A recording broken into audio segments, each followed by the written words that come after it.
नहमदुहु व नसल्ली अला रसूलिहिल करीम मा बाद औज़ु बिल्लाहि मिनश शैतानिर रजीम बिस्मिल्लाहिर रहमानिर रहीम अस्सलामु अलैकुम व रहमतुल्लाहि व बरकातहू and good afternoon everybody. Welcome you all to the session, and our today's talk is about preconception health in the well movement. It's a talk article which was published in January 2022, and it's very important topic, and usually it is not considered in journal talks. So I just picked up this topic when I just go through it and thought it will definitely help all of us in our routine practice as well. So what are the learning objectives of today's talk? This is to understand the importance of preconception period, and then to evaluate key nutritional requirements in the preconception period, and then to critically evaluate the benefit and disadvantages of the vaccination in the preconception period. So basically, there are three learning objectives.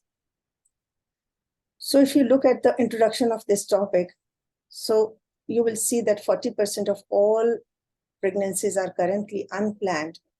Therefore, the health interventions, while we offer to the woman, she's already pregnant, and these interventions are, most of the times, it's too late. It's a common saying that the prevention is better than the treatment, and interventions which are commenced in the pregnancy may have a limited benefit. The global awareness of the preconception health and care is currently low, but still, most women in the low, middle, or high income countries, they do plan for a pregnancy. You have seen, I have seen many women, they come to you before the pregnancy and they are concerned about their pre-pregnancy health status, and they ask you some advices.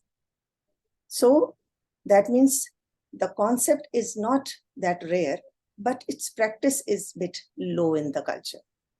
This period of planning provides the opportunity for education and intervention to improve the preconception health and subsequently to reduce the incidence of maternal and neonatal morbidity and mortality. Why? Because during this period, when woman is planning to get pregnant, she is excited. She is ready to accept the advices, and she's ready to follow your instructions because she wants to have a healthy baby. But here, what is the challenge? The challenge lies in the accurately identifying the women who are at most risk. So how to identify these women? This is the only challenge. So once you will find that the woman sitting in front of you is at risk, is having some problems, so you can identify and you can advise, and she can follow and she can have a good outcome. So in brief, healthy mother, healthy baby.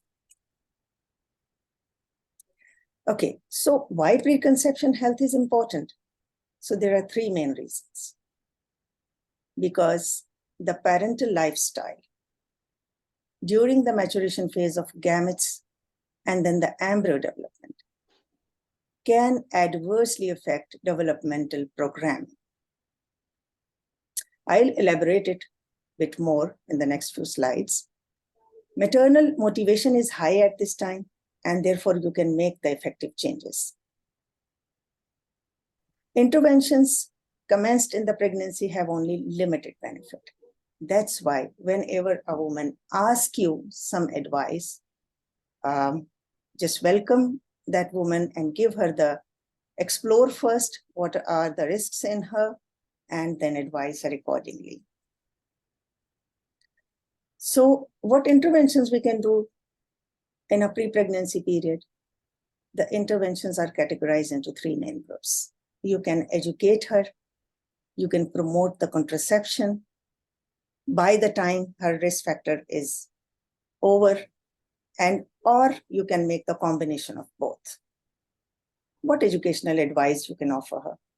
It's a journal health advice.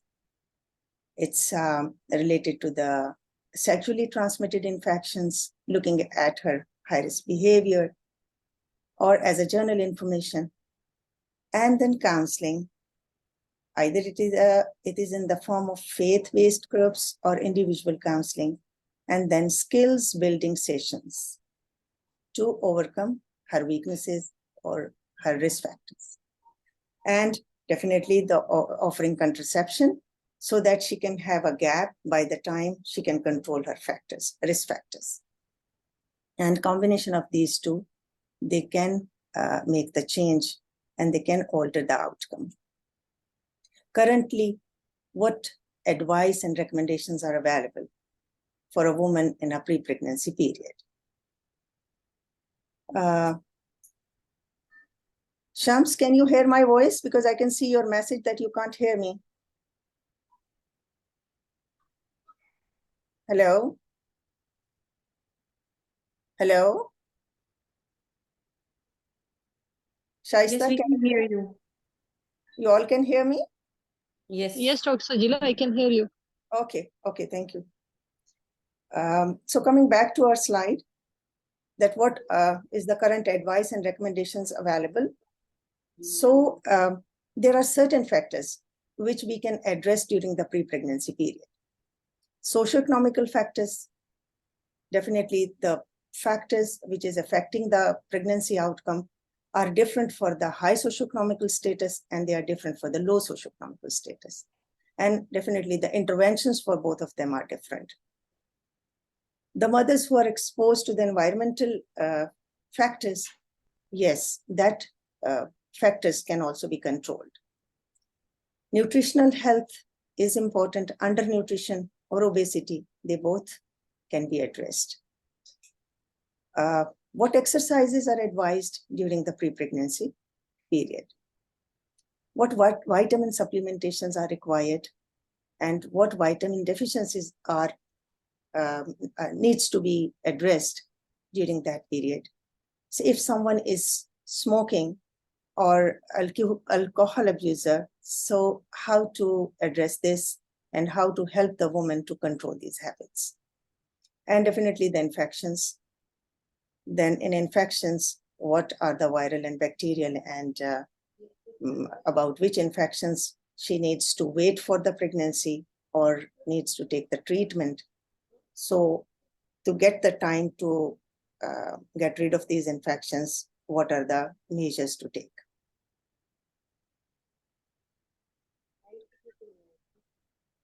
Okay, coming to our first factor, the socioeconomical factors, you know, the preconception, as I said, the preconception advice and the availability of the facilities, they differ between high and low socioeconomical status. Low socioeconomical status is associated with poorer maternal and neonatal outcome, including what? Mother may have a GTM. Excuse me, guys. Please mute your mics. Thank you. So preconception advice and the availability of the facilities differ between high and low socioeconomical status. So lower socioeconomical status is associated with poor maternal and neonatal outcome, including the GDM, preterm birth, preeclampsia, and small for gestational age babies. What are the causes for that? Definitely, there are reasons related with the financial issues. So financial barrier is the big barrier in the low socioeconomical status. Long working hours for the women for females who are working women, and cost of the traveling if the facilities for antenatal care or the health facilities are far from her residence, and if she's smoking and if she's exposed to the psychological stress. So these all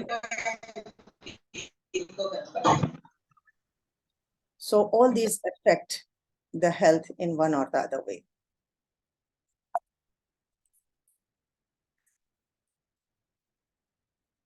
Okay, coming to the environmental health, you can see there is a list of environmental hazards which can affect the woman even in the pre-pregnancy period or after the pregnancy. So the most important is the lead. It is found in paint, soil, and water. So women who are working with this environment, which is rich in lead, can expose to this element. And what will be the impact on the health? If the lead levels are low, it can cause the cognitive impairment in the baby. And high levels may cause aggression and cognitive dysfunction. So prevention strategies are, if someone is working with the lead, so check the lead levels and then postpone conception for 3 to 6 months following exposure. And use lead-free paint if she's working with that. What about the mercury? Ocean fish and swordfish, it's rich in mercury.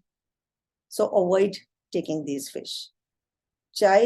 What it will cause? Mercury will cause child deficits in language, attention, and memory, and cause anxiety disorder. Following the fish consumption, follow the fish consumption guidelines from the Food Standards Agency. There is a proper guidelines for a woman who are planning to get pregnant, what type of the fish she can consume and how much quantity, and there is a proper guideline. So she has to follow that. Carbon monoxide, which is a common element to which a woman can expose. It's found in cigarette smoking, and she can be exposed while the faulty gas or heating appliances are there. Sometimes cars with the faulty exhaust, that can also affect. So it will lead to sudden fetal death, neurological deficits, and premature birth. So what to do? Prevention is testing in early pregnancy, level of carbon monoxide, smoking cessation of the woman and other members in the household, and repair and remove faulty items. Then organic pollutants from the ingestion, inhalation, dermal exposure, or contaminated foods. How they affect the baby? They cause low IQ, intelligence quotient, and reduce memory in the children. These all organic pollutants, they are stored actually in the body fat. So that's why to achieve a normal body mass index before pregnancy is advised. So these are the environmental health exposures, and these are the prevention strategies or the interventions which we can do. Now coming to the nutritional health, nutritional factors and undernutrition. They are not thought to cause genetic changes at the DNA level, but are thought to contribute to epigenetic dysregulation, which can alter gene expression and affect phenotypic change. This is a bit complicated sentence, and I know our understanding of epigenetics is not that good. So just want to elaborate a little bit epigenetics so that you can get the point why nutritional health is important. So generally, if defining the epigenetics, it's a study of how your behavior and environment can cause changes that affect the way your genes work. Unlike genetic changes, epigenetic changes are reversible and do not change your DNA sequence, but they can change how your body reads a DNA sequence. So just imagine genetic and epigenetic changes. Genetic changes, there is an incorporation of something into the genes like viruses, or there is some permanent change in the genetic material due to any injurious agent. But in epigenetics, there is no change in the DNA. As a result of genetic injury or change, there may be abnormalities.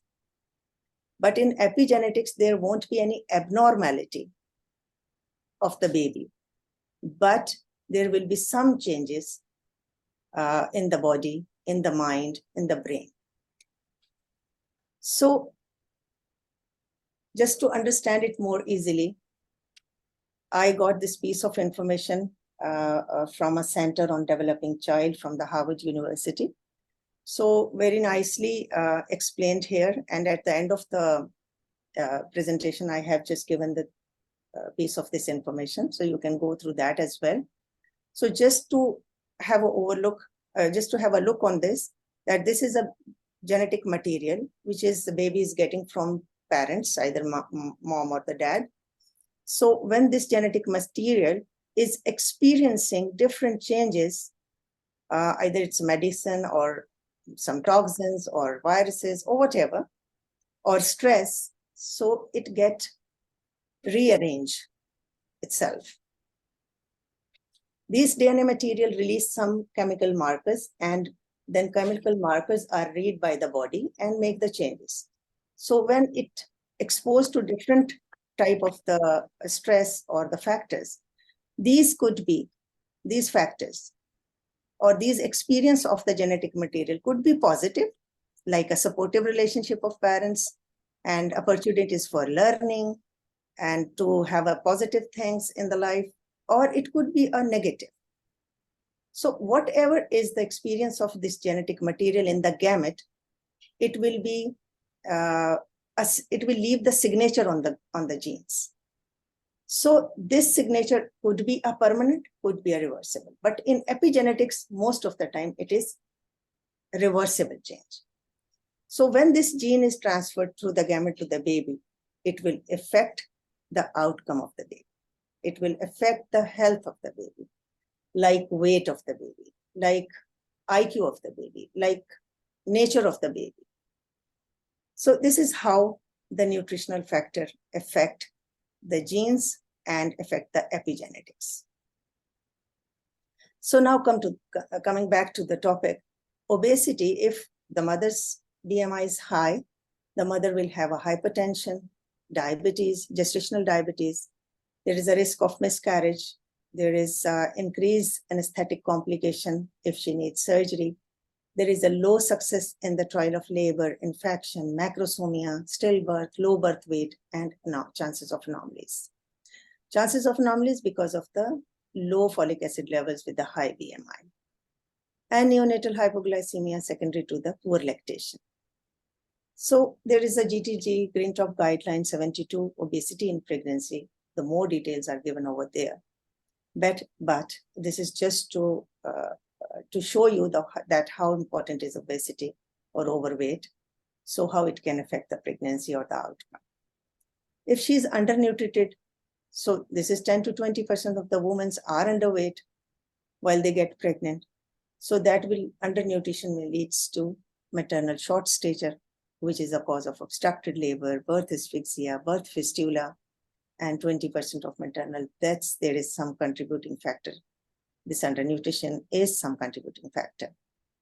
Baby may be stillbirth, preterm delivery, low birth weights, and small for gestational age. In adult life, the babies of the undernutrited mothers may have a glucose intolerance, increased weight, and hypertension. So you can see how important is the health of the mother before pregnancy so that she can have a healthy gamete, healthy ova, and for the father as well to have a healthy sperm or healthy genomic material in the sperm. So what interventions are recommended for these women? So our article says 10% preconception weight normalization, overweight or underweight, 10% normalization, weight normalization, that reduce the complications related with high or low BMI. And that is possible with the nutritional education and counseling about why it is important to correct her deficiencies, or if she's obese, to bring the weight back, and to explain her how it can be, and if she needs help, so help of a dietitian and different referrals can be taken. Then coming to the exercise. So our article or evidence says a combination of aerobic and strength exercises is recommended during the preconception and pregnancy period. Contact sports like scuba diving, and there is a risk of fall, so it's contraindicated. While minimum aerobic activity, like 150 minutes of moderate intensity activity per week, no sessions longer than 60 minutes are allowed. 30 minutes of the moderate activity per day can be done, and 75 minutes of intense activity per week, strength sessions twice per week on non-consecutive days. So, and strength sessions twice a week on non-consecutive days, 1 to 2 sets of 12 to 15 repetitions of each muscle group. So this is just a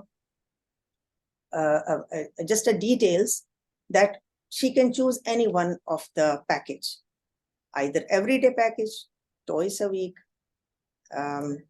long session, short session, mixture of aerobic and strength sessions.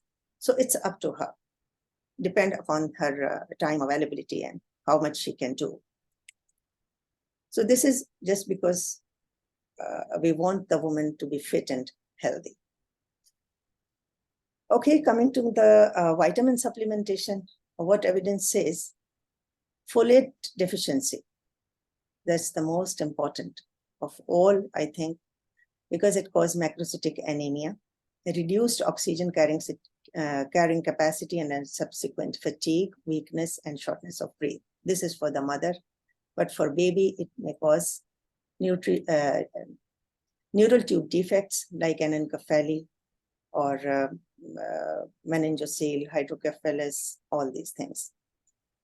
Congenital heart defects and IUGR, low birth weight, and preterm delivery. So this is the intervention.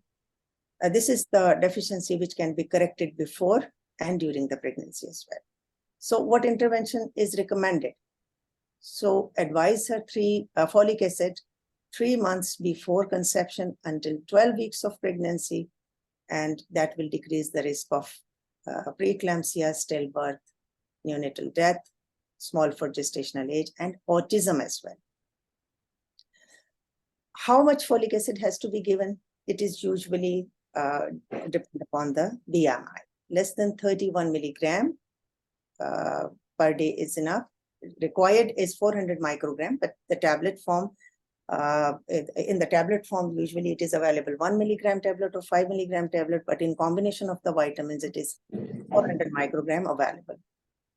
But if more BMI is high, then she needs 5 milligram per day. The second most important vitamin or supplement is iron. 40% of the women worldwide, they are anemic, and 20% of maternal deaths worldwide are due to anemia. 1 gram rise of hemoglobin per day reduces the risk of mortality to 25%, which is a quite high percentage. So you can see your small counseling, your small concentration and focus on iron deficiency in a pregnant woman or in a woman before pregnancy, how much it can reduce the mortality. So what intervention? You can advise her iron fortified food, but they are not very effective. So WHO recommends weekly iron plus folic acid supplements where anemia is more than 20%. I mean, in the society, in the area where you find that the 20 women out of 100, they are anemic. So you have to offer, you need to offer iron supplements to the woman in that area. While she gets pregnant, minimum antenatal visits, which WHO has recommended, are 8 antenatal visits during the pregnancy.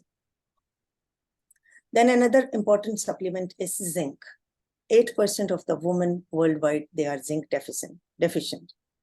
And truly speaking, even I did not even focus much on zinc deficiency while I'm sitting in the clinic.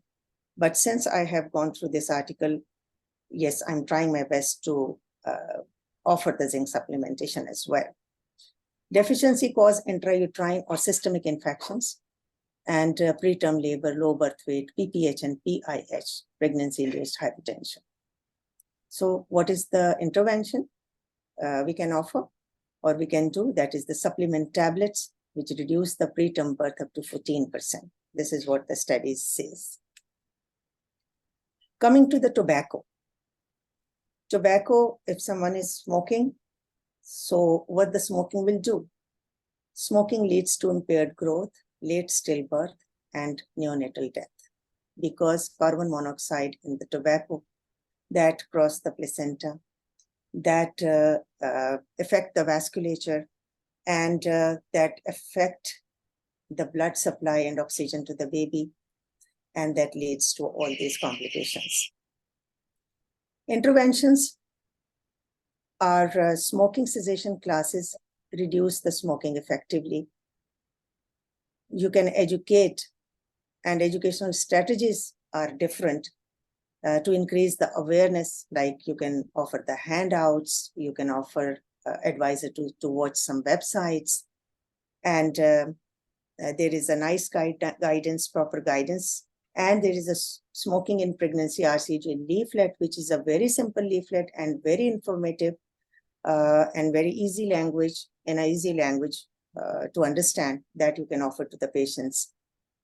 Psychological sometimes interventions are needed, because if she's a heavily smoker, it's difficult for her to quit the smoking abruptly. So she needs psychological support as well sometimes. There are pharmaceutical treatments like nicotine patches or things like that, which expert can offer if she's failed to control or failed to quit the smoking. So, and the last thing is written handouts, as I told before, the leaflet or the other handouts from the other resources that can be offered to her. Okay, then come to the alcohol. How the alcohol can affect the baby or the pregnancy.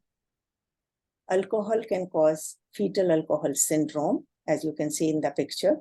So in fetal alcohol syndrome, there will be low nasal bridge, small eye openings, apicanthal folds will be visible, upper part of the ear will be underdeveloped. There is a bending of the left small finger, and a thin upper lip, underdeveloped jaw, and short nose. So this is what we call fetal alcohol syndrome. So once you will explain her in the pre-pregnancy period that your baby may appear like this if you will continue to take the alcohol. So definitely that will make her understand that how important is that to stop it. There is actually no limit, no low safe limit for alcohol to tell her that you can take up to 1 unit or 2 units or 3 per week. So that's why the good idea is to ask her to stop alcohol. According to the studies, they said that the 7 units per week of alcohol use, that causes developmental and cognitive disability. More than 5 units per week cause miscarriage, low birth weight, and preterm birth. Because alcohol crossed the placenta, so similar maternal blood levels are found within minutes. And that's why it's important to understand. It's teratogenic. It causes facial malformations, which we call FAS or FAST. So interventions are, again, starting with the educational strategies, counseling, offering the written handouts, and if it is not working, refer to the proper expert, and who will offer pharmaceutical support, or refer to the psychologist to build up her psychological status, to strengthen her psychological status, to take the decision to stop it and to stay on it. And then there's a list of medications, but their safety is, it's not proven, like disulfiram or naltrexone, acamprosate. So these are the medications, but these should be offered by the expert. There is a nice guidance, and there's a RCOG leaflet, alcohol in pregnancy, very simple language, and details are given over there, and it's a very good information for the woman or for the patients. Then coming to our last topic, last factor, that in infections. So infections, there are many infections which can affect the pregnancy or the baby. CMV is a viral infection. It is the most common cause of hearing loss, visual impairment, learning disabilities, epilepsy, congenital malformations.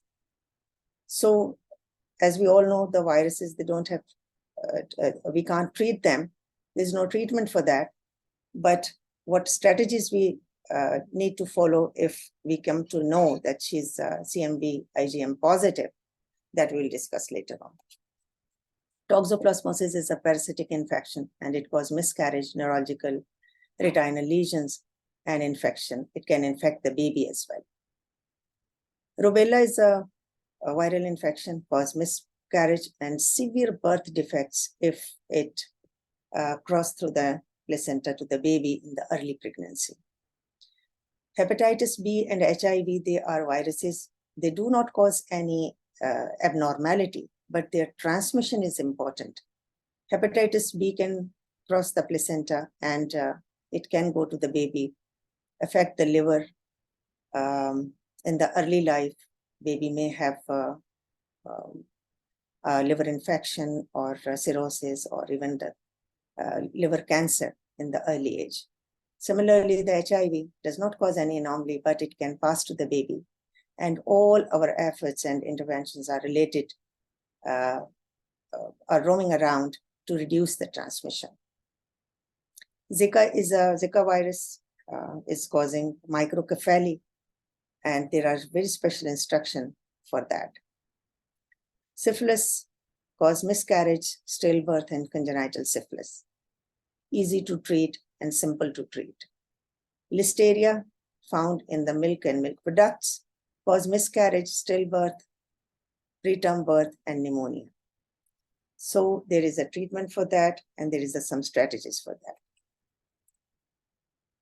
Interventions for all infections are simple, that education on the simple hygiene and the lifestyle, healthy lifestyle. For the virus, HIV, there is antiretroviral treatment. For the hepatitis B, also there is antiretroviral to bring the viremia down. The third is to avoid the contact with a person you know that he or she is having these infections. Pre-pregnancy vaccinations and vaccination during the pregnancy. There are certain vaccinations which can be given in the pregnancy, but there are certain which are contraindicated. So it has to be given in the pre-pregnancy period. Foods to avoid during the pregnancy. This is important something to understand, that which foods are safe to take and which are not safe to take. So it is a brief summary of that all infections. Just have a look on it. Cytomegalovirus, it treatable with the medication during the preconception period? No, the answer is no. Vaccine is available for that in the preconception period? The answer is no. So what intervention we can do to save ourselves from the cytomegalovirus? So intervention is education and simple hygiene. Advise her to wash the hands, keep the environment clean, and hand hygiene. So these are the simple measures. And avoid contact. Toxoplasmosis, in the preconception infection, treatment is not indicated. The periconception period is the 1 month before and 1 month after the conception. If the mother is having toxoplasmosis, there's a risk of infection is very low. So it can be discussed with the doctor. And if the risk-benefit assessment is high, then diagnostic amniocentesis or diagnostic testing can be done. Vaccine is not available for that. And again, you can avoid that. So what advice you have to give? Avoid undercooked meat and avoid handling with the cat litter, because cat litter is rich in toxoplasma. Rubella, there is no vaccination for that, and it cannot be treated, as I said. But yes, the vaccination is available for rubella. That is MMR, measles, mumps, and rubella in combination. The rubella testing is during the pregnancy. It is now out of antenatal tests in the UK, but here in Saudi Arabia and in other parts of the world, still it is in practice, because what I see in our community that many of the women, they are non-immune, still non-immune.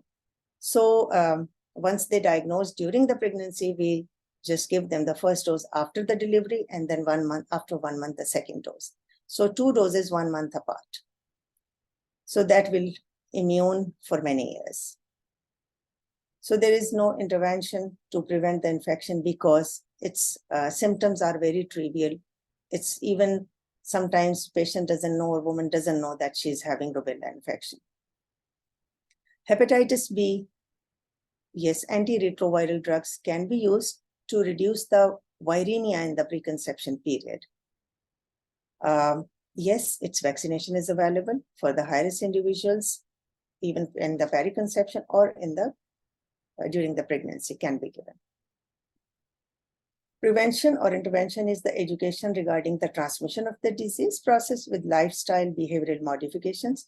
Like patient has to be educated that what are the ways of transmission, like needle stick injury or needle sharing or unsafe sexual behavior, hygienic problems, that all can lead to transmission. HIV antiretroviral drugs to reduce the viremia in the preconception. And there are particular guidelines for that, and experts are dealing with that. For both partners, there are certain guidelines to be followed, and there is no vaccine for that. Interventions are antiretrovirals to lower the viremia before pregnancy. Education regarding the transmission of the disease process with the lifestyle behavioral modifications. Similarly, I explained about the hepatitis B. Here also, the transmission modes to be explained, and safe sexual behavior and lifestyle is to be advised. Zika virus is a virus which is transmitted through a mosquito, and it's in African countries. So anyone there is no treatment for that, and there is no vaccine for that, but one who is traveling to the African countries, either of the partner, female or male, there are special educational, advices for them. And when they return back, there is a precautions to avoid pregnancy. I mean, contraception is advised for both partners, and there are particular guidelines to follow that. So for a certain period of time, they should avoid pregnancy. Syphilis, yes, it's very simple to treat with the penicillin, and there is no vaccine available for that, but education should be given to the woman regarding the transmission. That's a sexually transmitted disease, so all lifestyle and behavioral modifications are needed. Listeria, as I said, this is found in the milk and milk products, so usually that treatment is not required and vaccine is not available, but you can ask the woman, avoid luncheon meats. Luncheon meats are the minced meats. They are mixed with the cereals and they are cooked, undercooked, I mean, minced meat with the cereals and hot dogs. So they are, if not cooked properly, they can pass the listeria to the baby. Similarly, pates and pasteurized milk or cheese, also this listeria can pass through them. So these are the few things, if she will take care of this, so she can avoid these infections. So this is this was all about preconception period, and their the importance of that and the interventions which we can take. It's a beautiful small summary of the same things which I have explained already. So this is just for your clinical purpose. Quickly go through that if high body mass index, so combination of aerobic and strength exercises, you can advise what should be the duration that you can explain to the patient. For the nutritional deficiency, if it is a folate deficiency, how much and for how long it has to be given. Iron, what are the ways to give more iron to the woman, and zinc supplementations. Tobacco and alcohol use, for their all intervention strategies are mentioned over here, and for the infections. pre-pregnancy vaccines for rubella, as I mentioned, hepatitis B can be given. Vaccinations during the pregnancy, yes, there are list of vaccinations which we can offer during the pregnancy, and simply the education can help her. So that was all about today's talk. This is our reference, TOG article, which was published in 2022. And this is a few slides I have put here if anybody is interested to understand what epigenetic is. So here it's beautifully explained and very simply explained what is epigenetics, how it affects the baby, and how it affects the mind of the baby. So thank you very much for listening, and I'm ready to answer any question if you have.